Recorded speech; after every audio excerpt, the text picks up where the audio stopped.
Hello, Kansas City Underground. This is Bree back again with some amazing stories. So tonight you get to hear from Ted and Tami Ingalls, and we're going to just talk a little bit about what's going on where they're planting the gospel in Peculiar, Missouri. However, we're not going to talk tonight about kind of what they're seeing in their context. We're going to talk more about what they're seeing in their own lives through the rhythms of fasting and what that looks like for them. So thanks for being here, you guys. Thanks. Yeah, thanks, Bree. All right, so let us know, how do you define fasting in the spiritual context? Because a lot of people will talk about this just every day, like I'm fasting today, I'm doing a 12-hour fast or whatever. But what does it mean to you guys to do this in a spiritual context? Well, for me, the biggest thing that comes to mind is it's a spiritual act of worship. It's a way to offer our bodies as a living sacrifice to God, to be humble before Him, to completely be dependent upon Him. Mm-hmm. Yeah, the only word I would add is obedience. I mean, Jesus says to do it. He did it.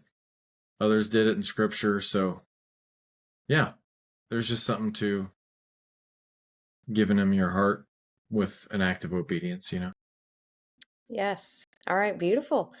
So I think that you guys have maybe done some fasting here and there in your lives, but what have your fasting rhythms been like up until this point recently? Very individual for the most part. You mean like not really together. shared? Yeah, not really Yeah, shared. So that's very true. individual.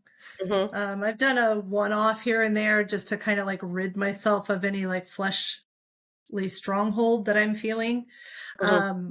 Or I usually do something at Lent, but that's more of a fasting of like social media or sugar through Lent, Okay. but never, a rhythm of practicing fasting from food for a good amount of time. Okay, cool. Yeah, she had So, to. Go ahead. I was just going to say she had to remind me that I have fasted before, and I kind of forgot about that. But either way, yeah, I guess sporadically I've done it before. But okay. more recently, what I do remember for sure is I would be packing for work, like packing a lunch for work, and there wouldn't be anything ready, and I'd be in a hurry, so I'd say, I'll just fast today. It wasn't like planned. I just would say, well, it's just convenient, so I'll just fast today. And Sure. that's better than nothing. Yes. Okay, so you start to implement this in October. And so what benefits have come from this? What have you seen? What have you experienced through this new rhythm? This was really fun to think about. He realized last week just how weak you can get through the day because you're really hungry. And so it was just highlighted for us how frail we are and how much we need Jesus. Other things I've recognized have been like just when we come home and we break our fast with dinner, it increases our gratitude for what we're preparing to eat. We are very grateful. I've also heard specifically, we've had clarity of mind on different things. We've heard very specifically from God. Not necessarily like an answer to prayer, but I feel like He's just deepening our faith and trust in Him in different ways. Mm-hmm. Especially the verse, man cannot live on bread alone, that has just really spoken volumes over us and continue to be a verse we kind of throw back at each other a little bit. A side benefit is like I deal with a lot of physical pain on a daily basis, and on the day that I fast, I have no physical pain or very little physical pain like on normal days. So maybe it's because I'm drinking more water, I don't know. But and then I feel like it's breaking strongholds in my life. So I feel like that's a huge benefit. Yes. Yeah, I'll tack on. It makes me pray more because, and everyone, I've heard other people say this, but every time you remember that you're hungry, you realize you can't eat, and then you realize you don't live on bread alone, and then you pray instead of eating. Mm-hmm.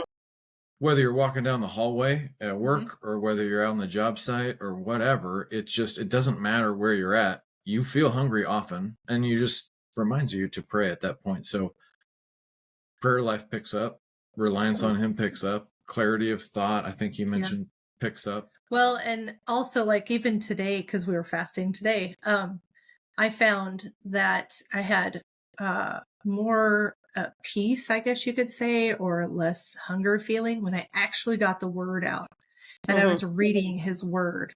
It's just all those other things fell away, which I mean, we read the word all the time, but it was just different, just a really different sense to be in his word while I'm currently fasting is just amazing. Mm-hmm.